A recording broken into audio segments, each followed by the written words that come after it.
Well, hi, everyone. I am Mike Hinkson, and welcome to another episode of Unstoppable Mindset. Today, we get to chat with someone who was referred to me by our friend Sheldon Lewis, who is involved in the nonprofit part of Accessibility. That is, he looks for nonprofits, especially in the disabilities arena, where he provides accessibility to them at no charge, which is always a good thing. And Michael Rosenkrantz is one of the people that Sheldon has met along the way, and he suggested that Michael and I ought to do an episode of Unstoppable Mindset. And I guess I said enough right things that here he is. So, Michael, welcome to Unstoppable Mindset. We're glad you're here. Thanks for having me. I appreciate it. Well, why don't we start kind of like I love to do? Tell me a little about the early Michael growing up and all that. Sure. I grew up in the Sacramento Valley of California. Was always outside. What town? And it was called Sepulveda at that time. Now it's called North Hills. Okay. And always played sports since the weather was always pretty decent. Had a fairly usual childhood, nothing out of the ordinary, I would say. And but I think it kind of shaped what I'm doing today, actually. That's for sure. Especially certainly different. Yeah. Yeah. Did you go to college? I went to college. I went to UC Irvine. Did you? I don't know whether I knew that. When were you there? Yeah, I was there from, let's see, it's a good question. 75 to 78. We overlapped by 1 year. Well, zot to you. Okay, same to you. Yeah. Went to Irvine and then went to grad school in the Boston area, Northeastern and Boston College. Huh. And they got me out to the East Coast. And, ended up living on the East Coast for quite a number of years. And have moved around, quite a bit. So what got you to the East Coast rather than staying out west at Irvine or somewhere out here? Well, grad school, essentially. Just decided that's what you wanted to do?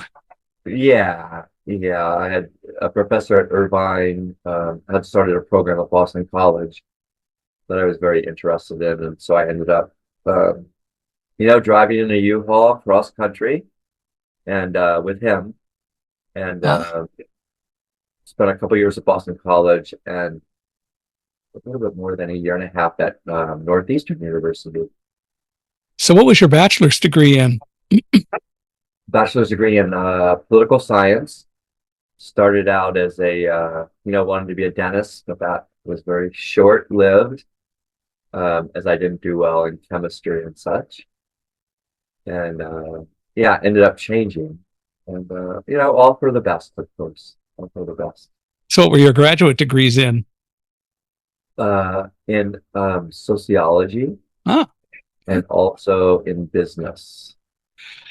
I remember being at UC Irvine in physics, and the year I started, which was 68, 1,600 people joined as freshmen in the bio-sci department. And one of the things that the School of Biological Sciences did, at least by reputation, to weed out a lot of the people who weren't going to really do well in bio-sci was that in your first year, you were required to take your first or second year, you were required to take organic chemistry. Oh. So by the end of 2 years, 1,600 dropped to 200. Yeah, that'll do it. So I didn't have to take organic chemistry, although I would have put up with it if that were required, but in physics, it wasn't. But I did take a year of bio-sci, biology 1A, 1B, and 1C, which was a lot of fun, and that was requirement, but not organic chemistry, fortunately, which would have required memorizing lots of different kinds of reactions and so on. And memory has never been a problem for me, so I could have done that, but I'm glad I didn't have to. That's great. Well, so So you went off to the east and went to school back there. Different weather than out here. Yeah, yeah. I remember wearing a very puffy down coat and with a few snowflakes. And a friend from New York just laughed at me. But, okay. Yeah. Yeah. Well, I'm sure that people laughed at me the first year I was back there. Starting in October of '76, I moved to the Cambridge area and actually lived for a few months in a studio apartment in Back Bay, Boston, and had to go to Cambridge every day. Well, went to Cambridge every day for Yeah. work. And that was the first time I encountered lots of snow and how they shoveled the sidewalks off and made sort of snow walls along the street Yeah. gutters was just a very narrow pathway to walk through to get to the street. And I knew nothing about all that going into it. Well, I figured it out soon enough, though. Yeah, I could just imagine. The dog loved it. Loved to play with the snowballs. So what did you do after college? Um, let's see. After grad school, got married, um, and then moved to the Bay Area, Oakland, and worked for the city of Oakland for a few years. Got me started working in public markets a bit, which I really enjoyed. Ended up moving back to the East Coast for some 20 years. Connecticut. Moved to Pennsylvania. Uh, After that, what did I do? Who knows? Lived in Connecticut a little bit longer. Uh, and then moved back, eventually moved back to the West Coast, moved to Colorado, moved to India, lived in India for a while, went to Nepal. So were you married all this time? No, Oh, no. I moved to Pennsylvania. I'd gotten divorced. oh. But in the meantime, I'd had two children. Um, who had they had a good childhood. And yeah, just kind of pursued, things that were important to me. And so when I was I was a VSO volunteer in India, voluntary service overseas in 2009. And, working with the Indian government, and that got me started in working with people with disability and adaptive sports. So that's been my path pretty much since 2009. So what kinds of things did you do or how did you get involved in working with people with disabilities over there? So I was working for the Indian government, uh, autonomous body called the National Trust, which was part of the Ministry of Social Justice and Empowerment. And my role was to develop and then implement a variety of workshops for nonprofits, NGOs involved with people with disability throughout the country, which I did, and was also I was living in New Delhi, so I was Saturday nights when I was in Delhi, I would coach at the YMCA, coach basketball, and in 2011, some friends from a group called Wheelchair Athletes Worldwide came over to the country, and that got me started in wheelchair basketball. And have just continued kind of on this path since that time, and very much led to when I came back to the country, living in Tucson for a little bit, living in Raleigh-Durham area for a bit, and then back to California in 2019, and incorporating this nonprofit along with some others in May of 2020. And we've continued. We've grown, working throughout Southern California, and I feel we're making an impact. Well, going back to 2009, you started in New Delhi and they had you starting to work with people with disabilities. What did you think about that? That certainly was a different population than you were mostly used to being involved with. So what were your thoughts, or how did all that work out for you? What did you learn? I hadn't really worked with people with disability before. I'd been in Connecticut, had a few different roles, but one of them was as director of an HIV/AIDS organization, which was really good. So that got me more into the nonprofit world and kind of what that meant. In working with people with disability, again, I worked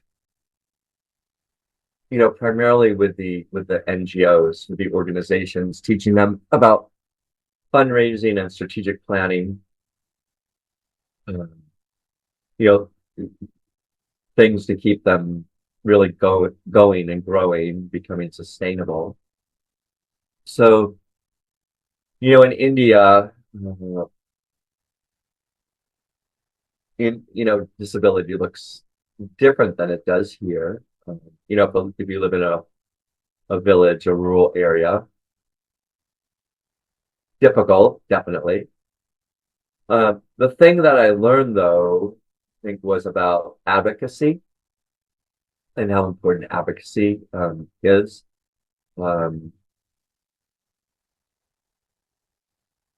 And yeah, I think that's the thing that really put me on this path, in that, people with disability are the largest minority population in the world, and about, 15-16% of the worldwide population are people with disability. So it's a huge, huge number.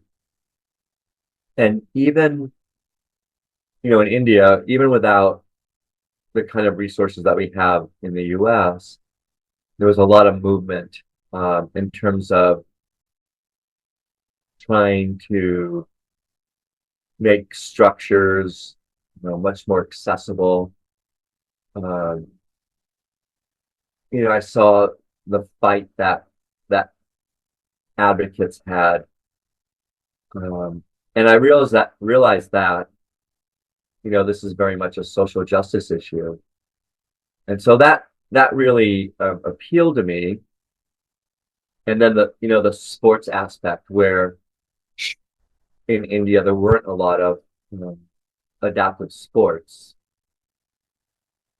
but since that time, obviously things have changed, and sports have grown. There are more people playing adaptive sports. Yeah, certainly. Back even in 2000, 2001, and even later, the level of adaptive sports in the US wasn't what it is today either. Yeah, well, I mean, it's certainly grown, as more awareness is created about capabilities, as more awareness is created about, removing barriers, leveling the playing field, creating greater access. But, the thing that I saw in both India and Nepal, where I lived for 4 years after living in India for 3 years, was that accessibility was just a huge, huge issue. And, that starts with accessible sidewalks, or even having sidewalks, that people could actually walk on. Yeah. So it's a different access is very different than kind of what it is here. I mean, I realize there's a very long way to go. I mean, throughout the world, especially in um, places like the US with a lot more resources. But, there are a lot more opportunities here than in places, like Nepal, uh, or India. I mean, I realize that there still needs to be a lot more priority placed on accessibility, level in the playing field, creating societal inclusion. But certainly in my time back in the US, I've seen the growth of an interest in adaptive sports. And LA 2028 with the Paralympic Games is certainly, it's already making a huge difference, especially in the LA area. How so?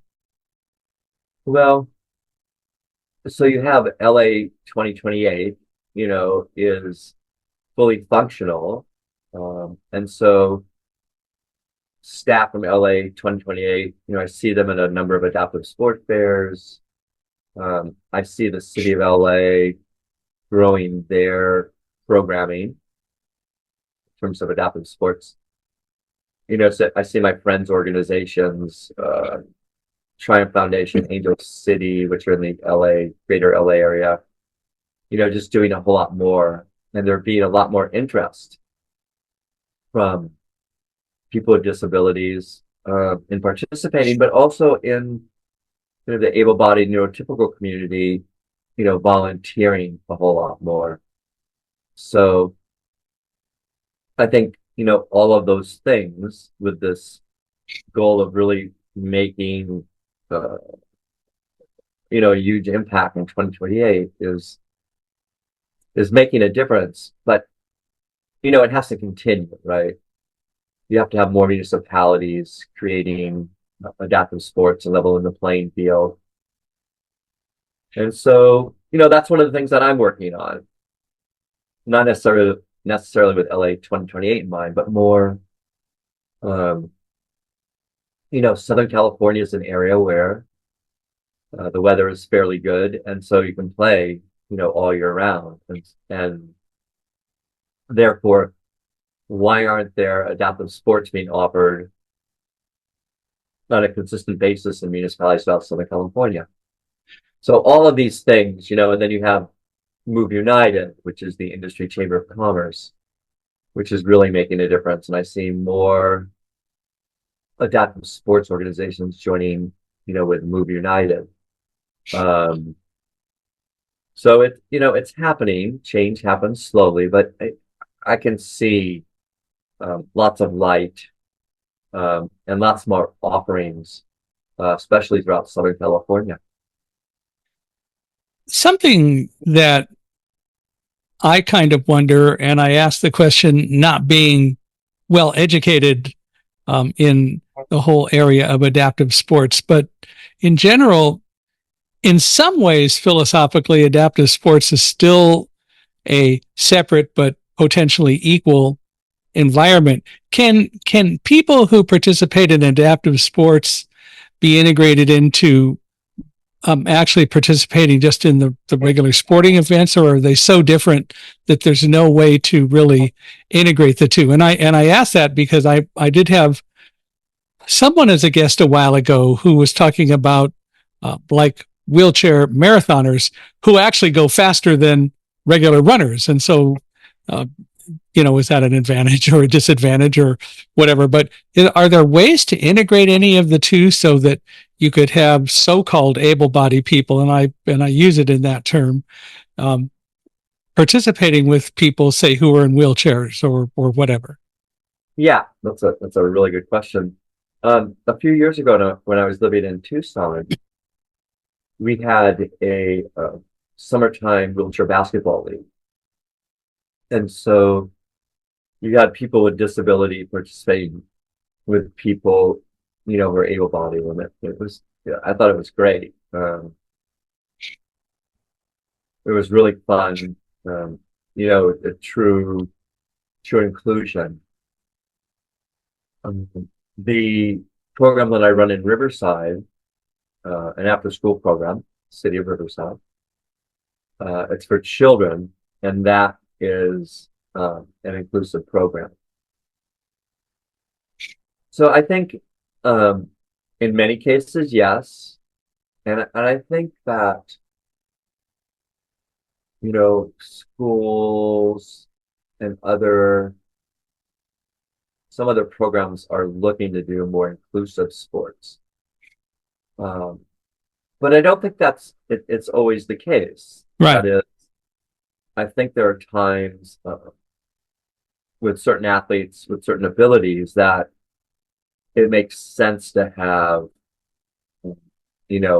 adaptive sports. Yeah, I don't know about wheelchair tennis, for example, or even wheelchair basketball, whether you could fully integrate them. I don't know enough about them to know. Yeah. So in wheelchair basketball, people get a certain number of points depending on their disability. So Mm, someone okay. who's able-bodied would be a 4.5, for example, and you can only have a certain number of points on the court at one time. One of my friends, Keith Wallace, actually does a league, wheelchair basketball league, where he allows, I mean, it's just inclusive. It's just an inclusive thing. Whereas, a group like the National Wheelchair Basketball Association is specifically for, people with disabilities. So they're not making it an inclusive thing. And, that's fine. I mean, that's how they run their league. So I think the more that you can do inclusive sports and have people without disability try adaptive sports, the better, actually. We do an example of that. So we do a school-based program called Sports for Everybody. It's a similar program that I did when I lived in North Carolina and worked for an adaptive sports organization there. So we go into schools, we bring sport wheelchairs, we set up 3 stations, teach, all the children how to push in a sport wheelchair. We do boccia, and we do sitting volleyball and a disability etiquette piece. And so this is a way to educate and create greater awareness about capabilities. And I think that's really key for removing barriers, creating more access, and creating greater societal inclusion. That is, and I ask the children, and it's all grades. I ask the children, I say, well, do you know someone with disability? And, inevitably, I would say, 40, 50% of the children say they know someone with disability. And, by the end of the session, I'm asking, so can you play with someone with disability? And all the kids are, yeah, of course we can, but, we have to adapt. So I Well, think that, adapting is a two-way street, but yeah. yeah, yeah, that's right. So I think and ultimately, I'm looking at how do you change society so that there is greater societal inclusion, and it doesn't matter, what your ability level is, you know, what's going on with your body, but that everyone can play together. Right. Well, one of the reasons that I asked the question was I have a friend who for many years was a national rowing champion and participated in rowing at the Paralympics. And I asked her, why don't you participate in the regular Olympics rowing teams? And she said they won't allow that.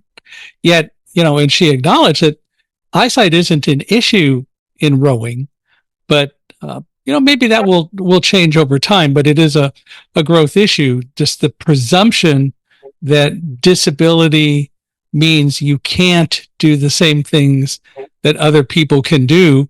Certainly there are areas where that's true. I am not going to watch television and make determinations about visual effects. That doesn't mean, however, that I can't watch television and I can't get a lot out of it. And it also doesn't mean that I don't encounter television commercials that have content where they never say what product they're advertising. And so they systematically leave some of us out. That shouldn't be a problem that I face, but inclusion is something that we really haven't totally adapted to and agreed needs to be part of our world. Yeah, I think that South African runner, Petroius, was it? Yeah. I believe, I think he participated in the Olympics. I'm not sure. But I think there probably are areas in the Olympics where someone with disability could participate. I mean, I wouldn't want to see someone doing standing basketball and in a wheelchair, playing in the Olympics, because I think, having a wheelchair might be difficult when, someone's running and standing, right? I understand. Yeah. That might not go together. But, one of the best archers in the world is a guy without arms.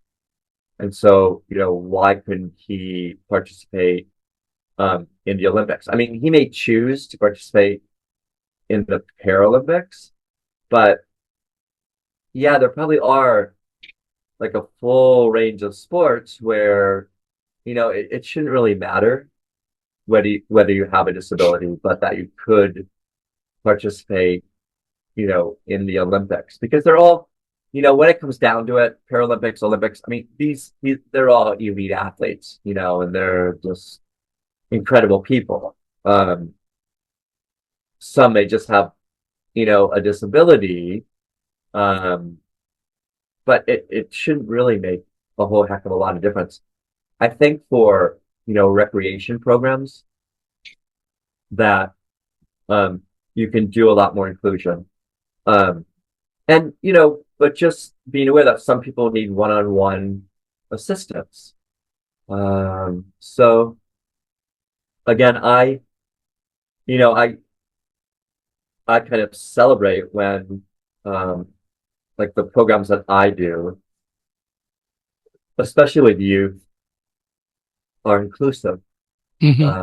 Because many times parents don't understand what adaptive sports are. So they just sign their kids up to participate. And I say, okay, that's great. Sure, of course. But I also take the time, to talk to the children who are neurotypical, able-bodied, and say, look, you may have noticed that, this person acts a little bit differently. And so you need to be aware that, maybe this person is autistic, right? Yeah. Or has intellectual disability, and the kids, they'll look at me with understanding and say, okay, now I get it. And maybe I can change a little bit of the way that I interact, with that person, which I think is really important. Yeah. And I think that's the thing that brings about more societal inclusion. One of the things, and I've said it on this podcast a number of times, is we've got to get beyond thinking that disability means lack of ability. And I've had a number of so-called diversity experts on, and they always say, but disability begins with dis, which is a lack of. And I have discovered and learned and react when I hear that by saying things like, okay, then where does dis come into the word disciple or discrete? The reality is dis doesn't need to be a lack of. Like with blindness, we always hear about visually impaired, which is such a gross term on so many levels, because visually we're not different and impaired we are not. And why do you compare how much eyesight I have to how much eyesight you have? We've got to get beyond believing that disability means a difference that makes some of us less than some of you, because everyone has gifts. And what we really need to do is to promote and understand each person's gifts and figure out how to help them use those gifts. Yeah, well, that's, conversations about language and what people want. Um, in when I was in India, so the CEO of National Trust said, it's discoverability, right? Put cover in there. Um, when I use the word or I've heard the word differently able, Yeah, uh, one of my friends gets really pissed off and said, come on. I do too. Um, and that's okay. So, but I think it's more about it's not about disability. It's about, again, how do you create greater access, given that, a lot of the systems and structures we've created did not have a person who, may be blind in mind. Right. And so, I mean, I think that's the thing, intellectually, which we need to think about and change. And a lot of that, was happening in New Delhi when I was there. That's what the advocates were working on. How do we change? How do we change the sidewalks, or how do we ensure that all of the restrooms have large enough openings Right. so that a person in a wheelchair can fit in? Right. And that's a huge discussion. But you're right. I mean, language does make a big difference. So I always try to be careful and think about the language. But the reality is, how do you create greater access so it's not, that person has a disability, but that person doesn't. The person who maybe is blind or uses a wheelchair automatically can get into a building, or into a restroom, or so there isn't this there isn't this difference. I was in Israel a couple of years ago for something called the Maccabee Games, and I was coaching our wheelchair basketball team, and it was really curious to me and somewhat frustrating when I saw on the hotel where we were staying at in Tel Aviv, it said handicap parking, but there was no place like for the person in the wheelchair to go to get up, go in the front door. They had to go behind all the cars and all that. Yeah. Excuse me. And you go, well, come on, that's not creating access. Or, the front door that says, handicapped accessible, but yet there's no button on it to push, and the doors are so heavy that you can't really pull it open. Right. So, you kind of scratch your head and go, well, wait a second, this is really not creating greater access for people. And so it kind of defeats the purpose, right? To have these signs and say all this, but yet, the reality is it's not accessible. So, you got to think more about that. How do you make things much more accessible? So there isn't this difference. We don't point to someone and say, oh, they have a disability. And that's going to take time. It is going to take time, and it takes involving some of the people who are actually being affected by the decisions. Several years ago, Israel did pass regulations that said all websites need to be accessible. And people took it, I think, in general, pretty seriously. I work with Accessibee, as you know, and Accessibee came out of needing to make websites inclusive by three guys who had a company that made websites for people and suddenly had to magically make them usable. And so they did, and they came up with a product that helps a lot in making websites usable and inclusive around the world.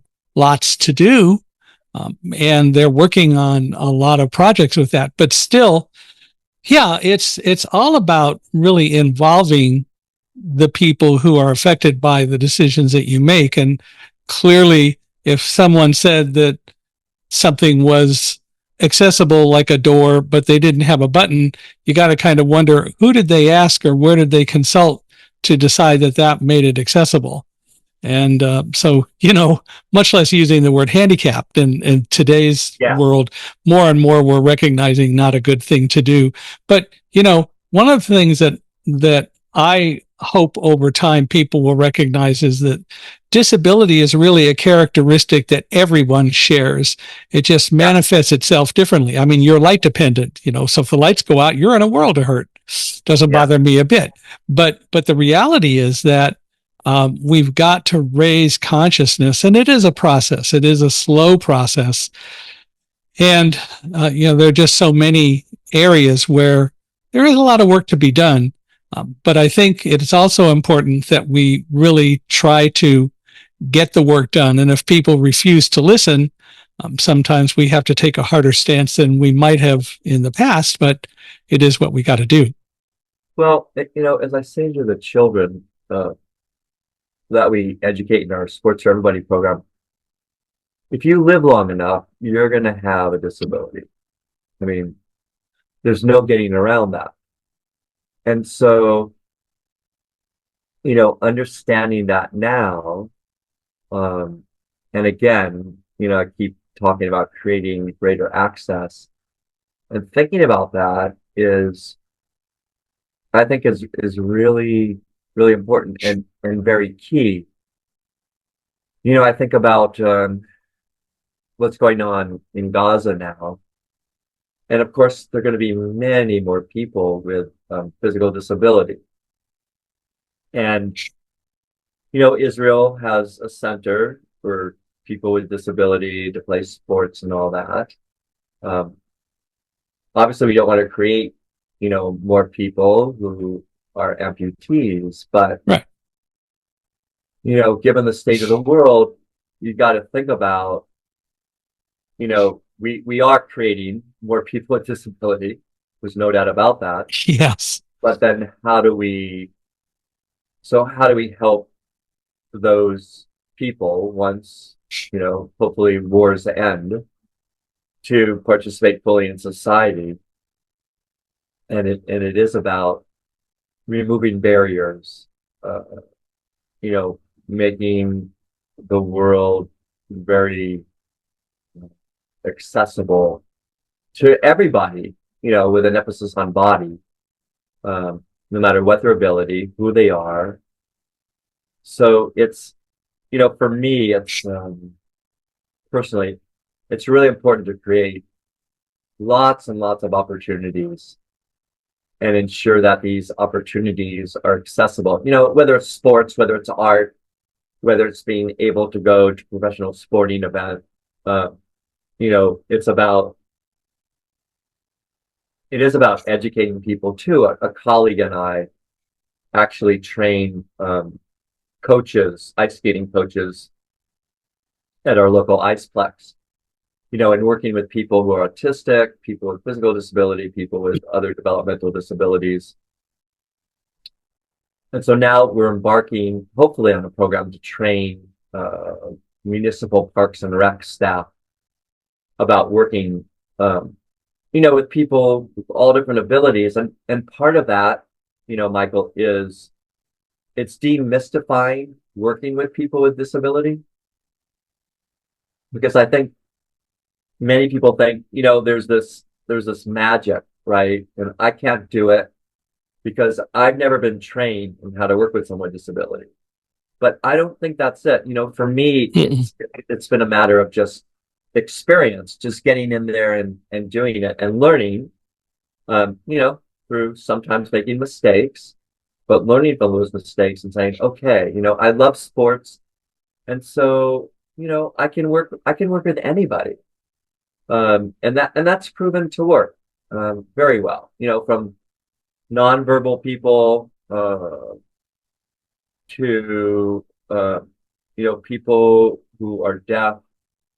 I mean, I feel like I can work with anybody, and, maybe it requires more patience and allowing a little more time for someone to process, what direction I've given rather.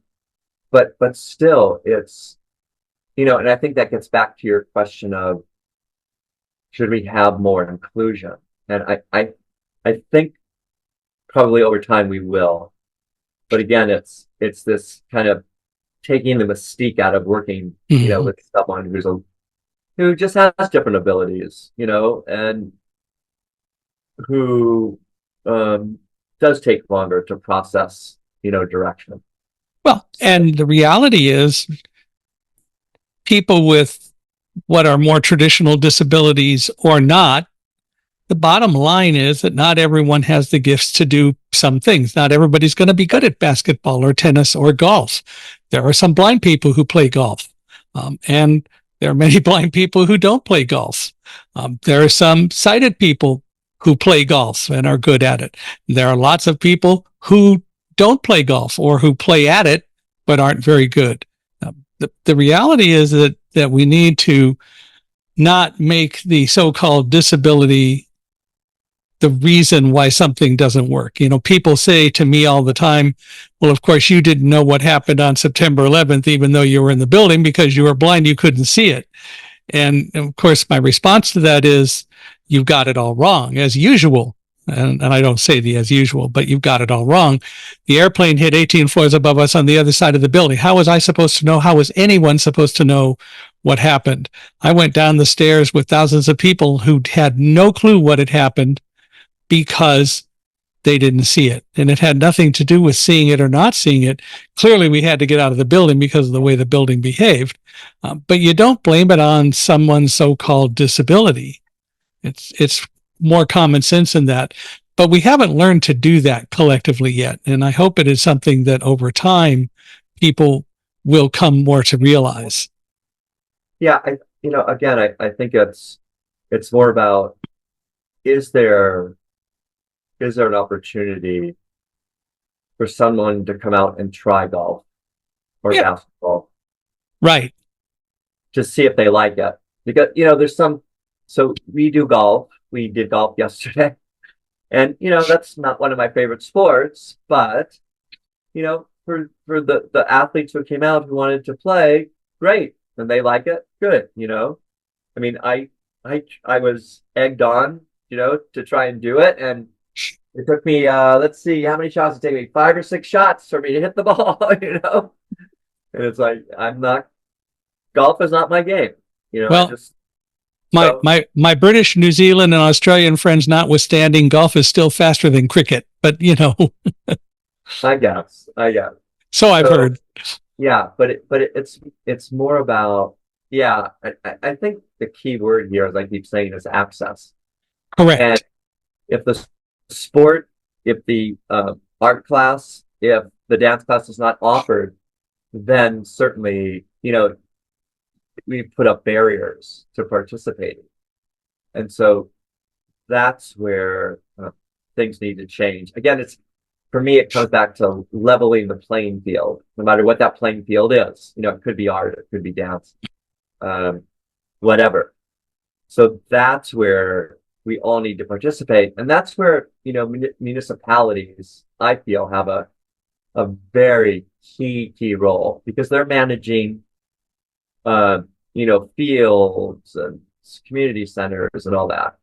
And they have to prioritize, adaptive sports. They have to prioritize, saying this is an inclusive program. Yeah. Anybody who wants to can come and play. And they have to prioritize, training their staff so staff feels comfortable in working with everybody. And you also have to learn to take out the disability and really look at people's gifts. I mean, as you pointed out, some people are going to play golf better than others. You might Right. figure it out someday, though, by the way. So maybe you shouldn't give up yet. Maybe. Yeah, I hear a little bit of doubt there somewhere. Well, tell me more about SoCal Adaptive Sports. What it's all about, what you do, and what you're accomplishing with it. Yeah, thanks. So I told you I've been working kind of in the adaptive sports space since 2011, when my friends from Wheelchair Athletes Worldwide came over to India. And so it's been definitely an evolution for me. When I came back to the US, I was able to be an assistant coach. This was in 2016. I was able to be an assistant coach at the University of Arizona with the women's wheelchair basketball team. So that got me more kind of into this. And then I helped to co-found a nonprofit in Tucson called Southern Arizona Adaptive Sports, which I left before it really took off, and it has taken off due to my friend Mia Hansen. Um, went on to North Carolina for a year and a half, and then came back to the U.S., to California, worked for a small nonprofit in Coachella Valley. And then, when COVID hit, parting of ways, and said it was really time to start kind of my own thing, co-founded the organization. And I've really appreciated kind of this journey, which started in India, this path, because I live by how do we create, again, numerous opportunities. And, I'm able to work throughout Southern California with numerous just great organizations, a lot of partnering. And so we offer programs, we offer basketball and tennis and pickleball. We're working with a hiking program. We're working with a group called Friends of the Desert Mountains to lead our hiking program, which is now 3 years old. We're working with Special Olympics. We're working with AC and Autism. I'm working with a group called Desert Art.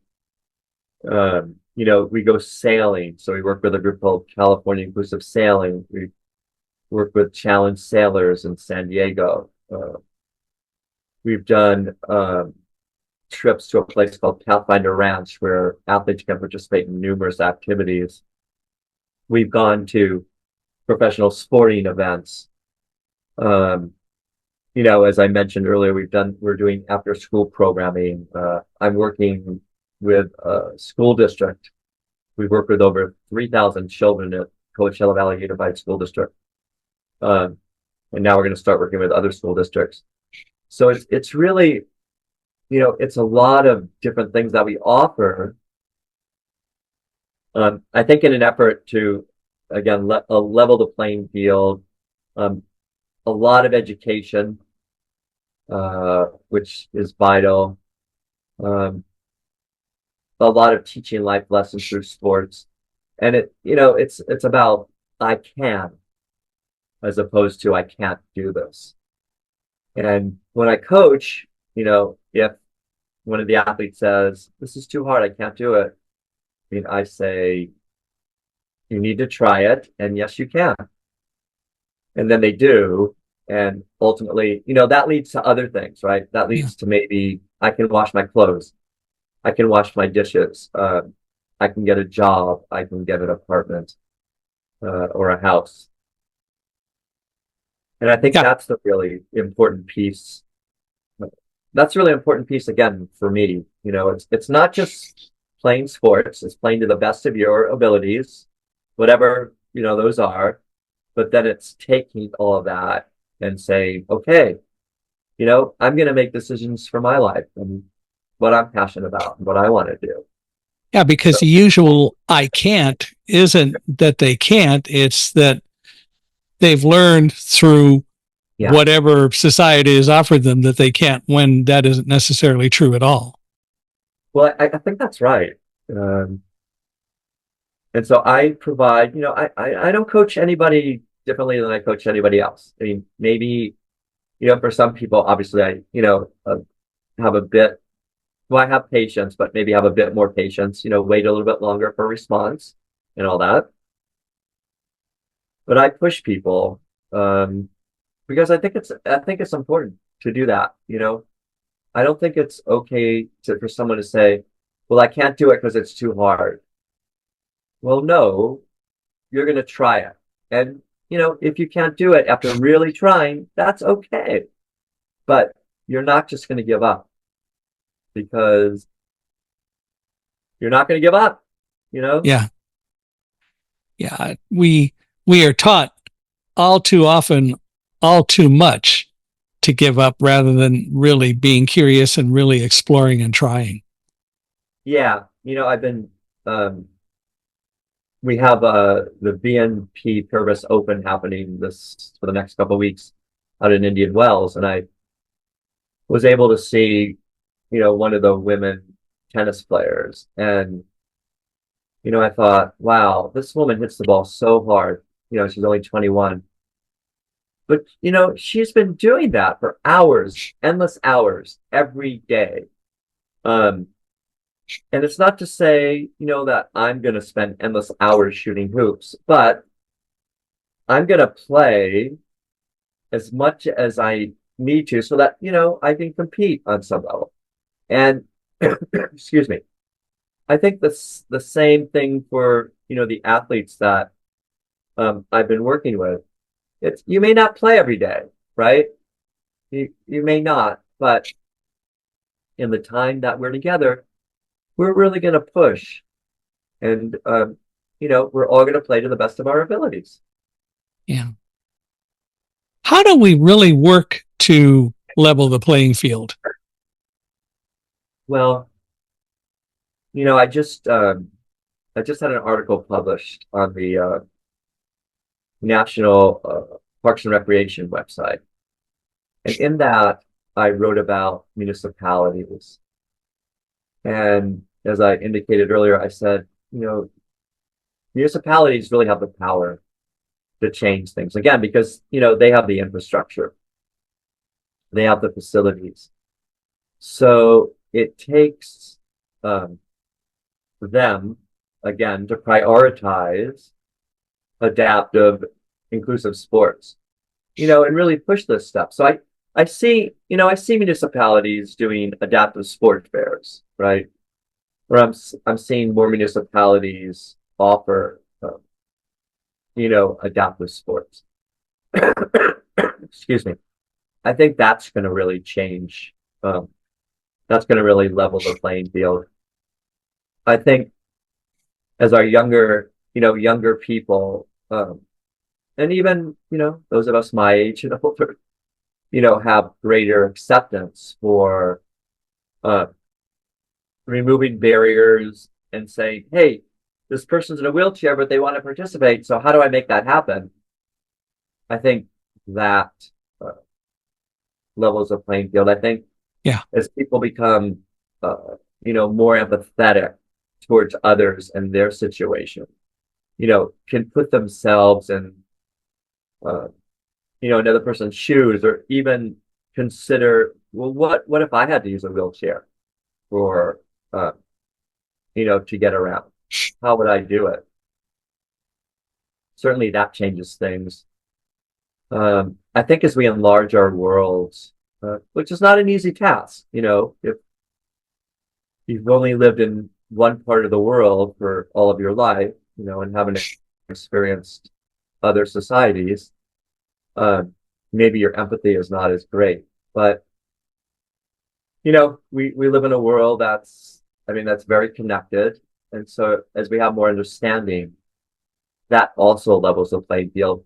It's not only for people with, we use the word disability, but it's for everybody, right? It's no matter what ethnicity you are, or religion you are, or however you choose to live your life, there has to be greater understanding. And I think that levels things for everybody. And that again, it's an evolution. So it takes time.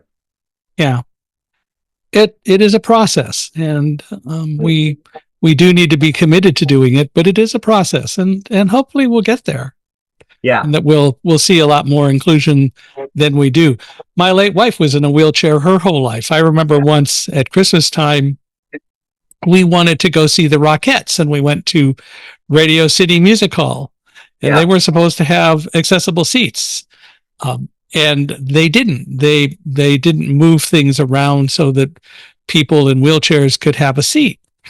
And it was a little bit of a frustrating situation. We pushed back on it, and they said, sorry, don't have anything.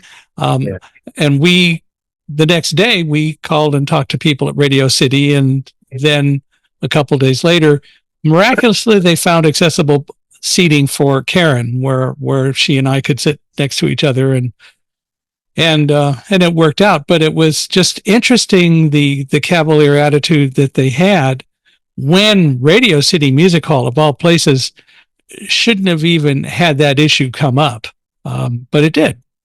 Yeah. When was that? Oh gosh, it was probably in I would say 1999 or 2000. Yeah. But it took you and Karen to kind of, push back and say, hey, for people to, I mean, literally open their eyes and say, Yeah, oh, huh, yeah, we need to make sure this is accessible. yeah. So, And there's still many examples of that today. of course, of It's course. all about education. It's all about awareness raising, which is important to do. Well, for you do a lot of different things. How do you maintain a work-life balance? You must have some time when you rest a little bit, I would think. A bit, but I think I've been very fortunate in that I love sports. Um, I very much see my work as a social justice kind of issue. Although, at times I think maybe I should be doing other things, that have, so-called greater importance, like climate change and whatever else. But, again, I'm very fortunate that I found this even later in life. So it's not a question of, sure, there are times when I feel really tired and, kind of beat up. But when I get on the playing field and I'm coaching athletes, there's nothing else kind of going on in the world at all. And so I think, I know, you know, that focus really gives me a lot of energy. Um, and to see uh, children the in our school program, who then come to another program, and I say, oh my gosh, we're making an impact. They really get it. So that kind of thing really keeps me going. Um, you know, it, this is a 7 day a week job. I mean, Yeah. there's no doubt about it. And look, I'm a co-founder, and so we're still building to make this sustainable. So it's not a it's not something that really weighs on me in that, oh, I need to go out and rest now. Because look, when I'm coaching, I'm also exercising, you know. Yeah. And so it's not where I'm sitting at a desk. I mean, there are times when I do when I write grants, but so I feel fine with the way things are. Yes, I need to hire more staff to help out, but um, for me, it's very positive that, I can be an entrepreneur, I can be a coach, uh, and I feel like I'm helping, others in my small part of the world. So, um, your question is relevant, but it's also a little bit irrelevant too, right? Because I just do. So, Well, I would also submit, is climate change really more important? I mean, it is very important, but some people have the gift to do that. right. Um, and so the other side of it is that making society more aware of important issues is in its own way just as important. Yeah. And you seem to do it very well. So I Okay. wouldn't denigrate it a whole lot. I think it's Yeah. extremely important to do what you're doing. And Yeah. go Yeah. ahead. No, it is. But, given who I am and interested in the world of ideas and all that, I mean, I do, think about these other things too, but Sure. I know that, I know that, especially with the children and with the adults, that, I'm making somewhat of a difference. So, yeah. If people want to reach out and learn more about SoCal Adaptive Sports, maybe communicate with you, maybe become involved, and so on, whether it's here or in other parts of the country, how do they do that? Yeah. So or other parts of the world for that matter, because we do have Yeah, and I listeners do, outside the US too. because of our name, I do have people reaching out from other parts of the country, that's for sure. And I'm still connected, obviously, with people in India and Nepal. But so SoCalAdaptiveSports.org is our website, So it's or SOCAL adaptivesports.org. .org, Okay. or my email is mike@SoCalAdaptiveSports.org. So feel free to reach out. Happy to advise you wherever you live, connect you with resources wherever you live, and yeah, again, just join us. It's a growing community, a growing family, and yeah, we are making a difference. And I think that's as much as anyone can ask for. Make a difference, make it a better world. Gee, who can argue with that? Well, I want to thank you again for being with us. This has been fun, and I really enjoyed the discussion. And if you ever want to come back and talk more about it and talk more about things that are happening and progress you're making, you are always welcome to come visit us. So thank you for doing that. And I want to thank you all for listening to us today. This has been a lot of fun. And it's been very educational. I've learned a lot, and I love that. I always love to learn when people come on and visit with us. I hope that you found it interesting and useful as well. I'd love to hear your thoughts. You are welcome to reach out to me at michaelhi@accessibe.com. That's MICHAELHI at accessibe.com. Or go to our podcast page, which is www.michaelhingson.com/podcast. That's MICHAELHINGSON. Wherever you're listening, please give us a 5-star rating. We value your ratings highly and value your input and your thoughts. So please feel free to let us know. Please feel free to rate us wherever you're listening to us. And if you know of any guests, and Mike, you as well, if you know of anyone else who you think we ought to have on as a guest on Unstoppable Mindset, always looking for more people. Please reach out to us and let us know. So, Michael, once again, I want to thank you. This has been fun. I really want to thank you for being here with us today. Thank you. I appreciate it.